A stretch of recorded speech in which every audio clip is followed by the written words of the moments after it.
Everybody, welcome back to the channel. Thank you very much for tuning back in. Now, on today's Friday video, we are talking about customers' expectations versus reality. So what a customer expects in their head, and then the reality of what they're actually presented with, and how they deal with it, and how we as contractors deal with that. Now, at any point during the video, if you like what you see, give us a like. It does make a difference, and don't forget to subscribe so you can see more of this type of content. Now, let's get on with the video. So the first thing that I think is probably the most important one is this sort of pre-tuned expectation that's in customers' heads that the customer pays for the amount of hours that you're working. And that's not the case, or certainly not the way that I see it. Customers, as far as I'm concerned, pay for experience. They're not paying for hours, they pay for your experience. So I'll give you an example. We went to, in fact, I think I mentioned this a couple of weeks ago. We went to a vet, cat. We were in and out. I think we were inside half an hour. And I'm pretty sure the vet, I think they administered some sort of, I think probably sleeping pills for a cat or something. Almost 300 quid, bang, in and out. And you think, how is that possible? But the amount of experience that vet has, how long they've trained for, all their equipment, all of that comes at a cost, and you have to, that's just the nature of the beast. You're paying for experience. You're not paying for the 30 minutes that you're in there. So, and it's exactly the same with contractors. You're paying for experience. So when you change a fuse board or something, we allow, for instance, we'll allow one full day. If it's just a domestic, like a 10-way board or something, we'll allow a full day. And that's what we'll tell the client. We're going to allow a full day, and this is our figure to do it. What we often come to battle with is when we change the fuse board, and if it's like a little 4-way board or something, a small little board in a garage, we'll allow a full day. We tell the customer we're allowing a whole day. But if we get it done in less time, almost invariably the customers turn around and say, well, he was in and out of there in 6 hours, so there's still like 3 hours there, which I'd like that, please. And we have to say, sorry, that's not how it works. It's a fixed quote. And this is why I go back to when we're talking about quotes versus estimates. In fact, I'm going to write that here: quotes versus estimates. So quotes versus estimates. Now, I'm going to quickly touch on that. We don't often give quotes. Almost always we'll give an estimate, and especially when you're doing something like a larger fuse board or stuff, and especially if you're going into it and the customer doesn't want an EICR first. Things like that, it's a really grey unknown area. So we always give estimates. If it's a little board or something, easy enough, we'll just give a fixed quote. You go there, do the job, in, out, happy days. But again, you have to explain to the customer, look, that was a quote. It's a fixed price we gave you. That's not based on the number of hours that we were on site. It was a fixed quote. And customers forget that. When they see you leaving at 3 o'clock in the afternoon, they're like, hang on a minute, you should be here till 5, shouldn't you? Doesn't work like that, all right? You're paying for experience. You're not paying for the amount of hours that the contractor is on site. So that's the first thing. It's making that differentiation clear in the customer's head. Their expectation that you should be there from 9 to 5, those days are gone. You're paying for someone's tacit knowledge, the way of how a job gets done, all of that stuff. That's the bit you're paying for. You're not paying for hours, you're paying for experience. And just to quickly wrap that up, quotes and estimates. I've said this before, we don't generally give quotes. If it's a small job, something small, and you know the background of the job, you know its history, fine, you can give a quote. But for everything else, we will give an estimate, because it's just the safest way. Because if anything goes pear-shaped, or you find that there's, let's say, I don't know, you take the fuse board cover off and it's like a rat's nest inside, or half of the RCBOs don't work, or so they don't trip or something, or things that you couldn't have preempted, then you can go back to the client and say, look, we gave you an estimate, but upon further inspection of the work, we found X, Y, Z. And our cost. It's easier to get around those things with an estimate than it is a quote, much easier. So I would always recommend, if you're doing, certainly in the domestic sector, I really would recommend it, estimates versus quotes, always do estimates. Now, the next one is price. Now, these two here are quite closely related, and there's a table down here you can't see, but I don't want to get into too much massive detail on this, because this is you can talk for hours on this topic. As a rule of thumb, if you're looking at we're talking about the domestic market, mind. We're not talking about commercial or industrial or road or rail or highways. We're not talking about any of that. We're just talking about Betty Crocker and Mr. Jones, all right? They're not married yet, obviously. Now, I can't do it and keep a straight face. Now, as a rule of thumb, I would say probably 70, 75% of domestic clients, they're your middle of the road clients. they're the same as all of us. We always want a little bit off. We want a little bit extra. We want, that's just human nature. We want a little bit more. The clients you want are these ones up here. I'm going to get to this in a second, but you want the higher end clients, the ones who understand that if you want a job done, you've got to pay for it, and there is no way of getting around that. If you want a good job, you've just got to open your wallet. Invariably, what happens is clients want a top end job done, but they want to squeeze hard as they can. They want the lower end rates. They're going to squeeze as much as they can. I'll give you an example of this. This is why I say never, and this goes into haggling. When customers start haggling, just walk away, because their expectation is it's totally different from the reality what they're going to be presented with. When customers start haggling, in their mind, their expectation, I want money off.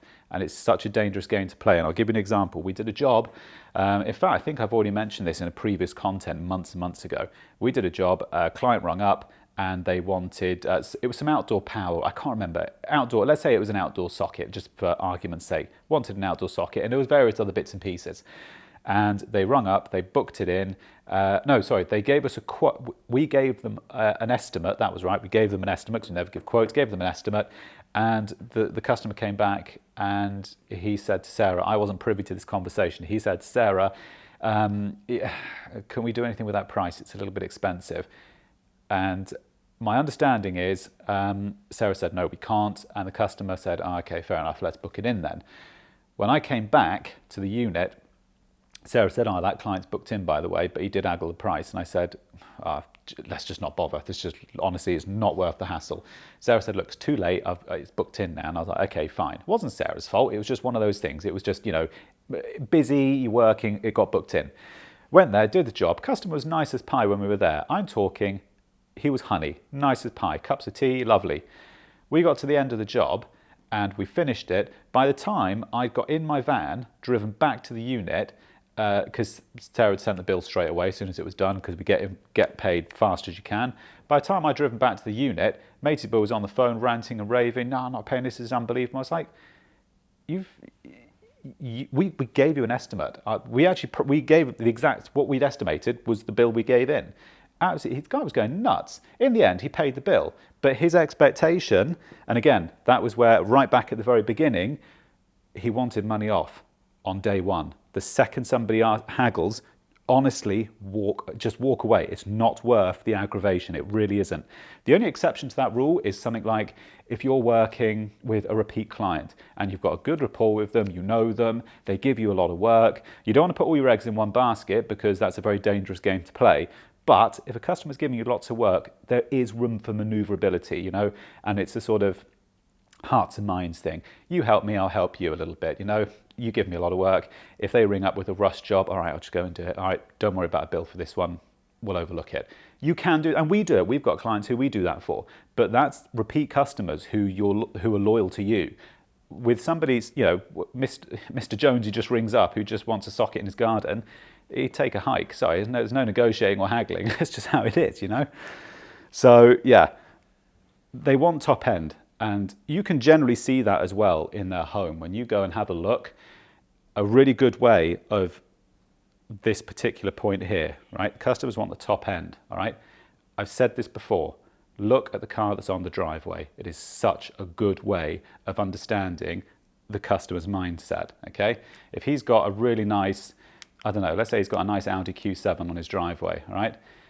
Just have a look at the tyres on it. And I've said this before, he's got a beautiful car, but if he's got ching chong pong tyres on it, you can guarantee he wants a nice car, but he doesn't want to pay for the safety. He don't care about, he just wants, he wants tyres which are round and have got tread on.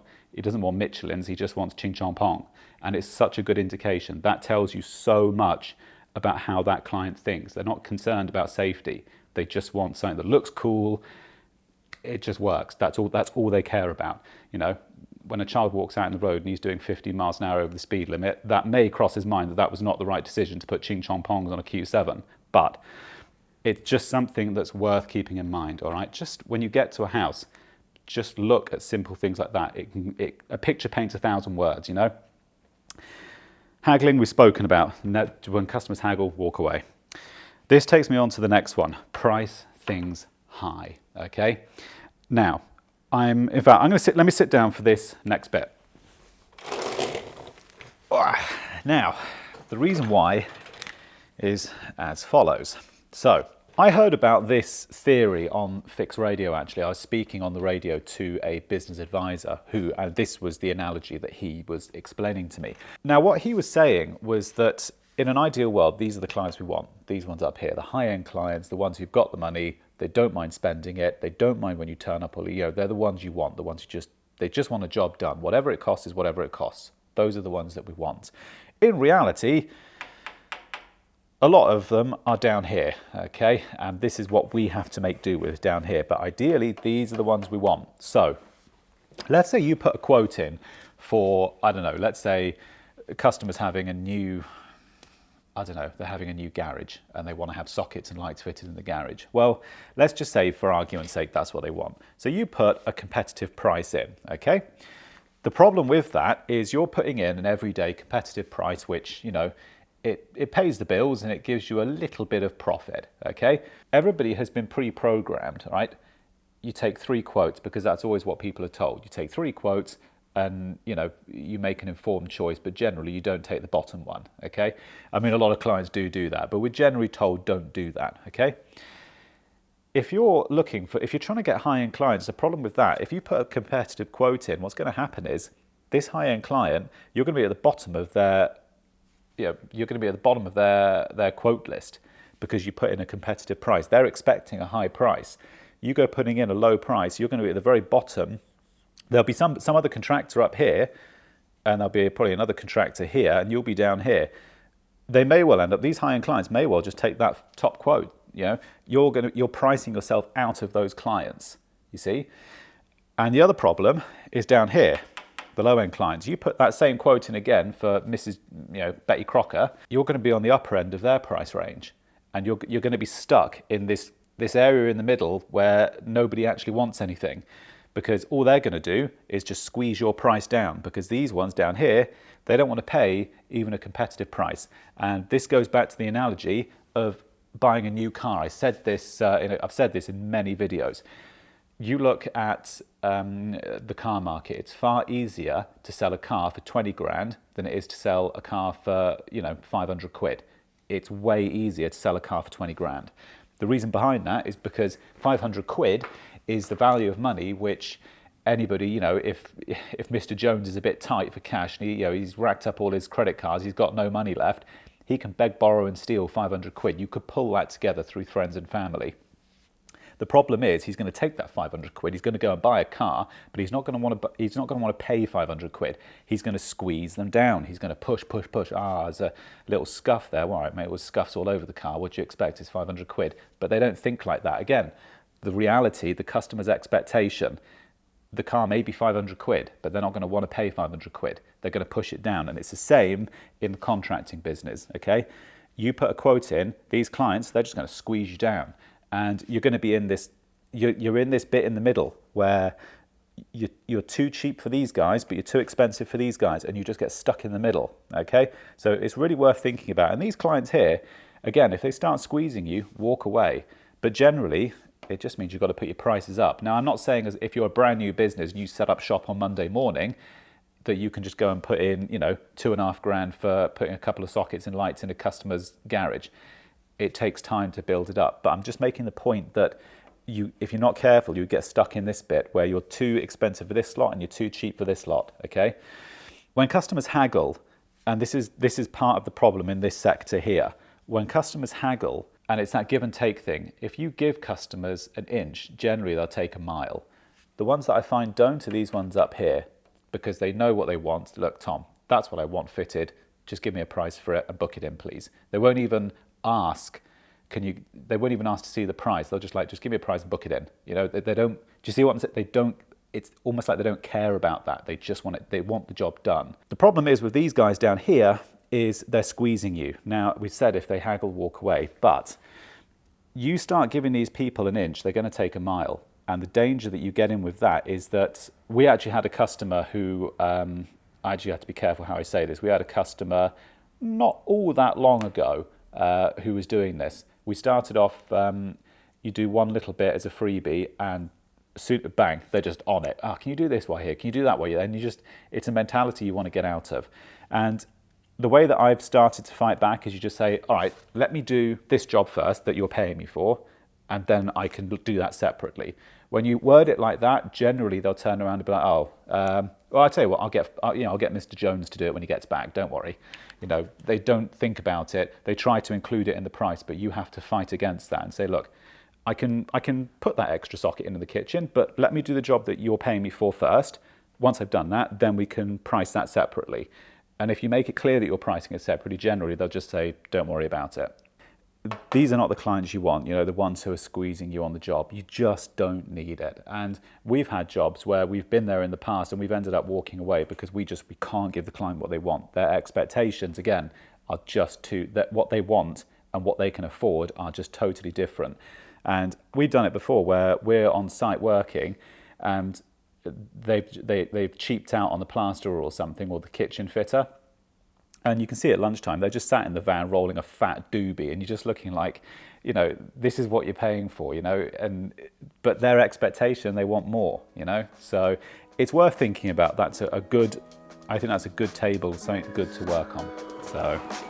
So there you go. That's my understanding of a customer's expectations versus the reality of what we actually have to face, and some of the ways that we can try and combat it and deal with it. Again, leave all your thoughts and feedback, put it all below, good, bad, indifferent, hate, don't care, chuck it all below, couldn't care less. We do read it, obviously. I say I don't care less, I do, but just put it all below and we'll pick out some of the good ones and we'll reply to them next week. Otherwise, thank you very much for watching.